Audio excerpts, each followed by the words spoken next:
காதலன் தம்மை ஏமாற்றி விட்டு வேறு ஒரு பெண்ணை திருமணம் செய்து விட்டதாக பாதிக்கப்பட்ட பெண்மணி காஞ்சிபுரம் மாவட்ட காவல் கண்காணிப்பாளரிடம் புகார் அளித்துள்ளார்.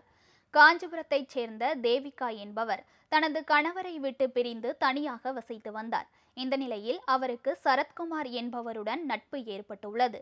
தேவிகாவை திருமணம் செய்து கொள்வதாக கூறிய சரத்குமார் அவரிடமிருந்து 1,00,000 ரூபாய் பணம் மற்றும் 3 சவரன் தங்க நகைகளை வாங்கியதாக தெரிகிறது.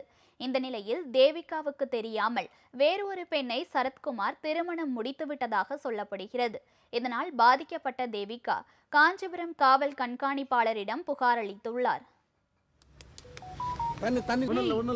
எல்லாத்தையும் பண்ணிட்டு என்கிட்ட இந்த எல்லாத்தையும் எடுத்துட்டு போயிட்டாரு. இன்னைக்கு நான் இப்போ சண்டே அன்னைக்கு வரைக்கும் என்கிட்ட பேசிட்டு போனாரு. அன்னைக்கு வரைக்கும் என் கூட ஒன்னாதான் இருந்தாரு. ஆனா காலையில பார்த்தா கல்யாணம் பண்ணிட்டு இருக்காங்க வேற ஒரு பொண்ணு கூட போயிட்டு.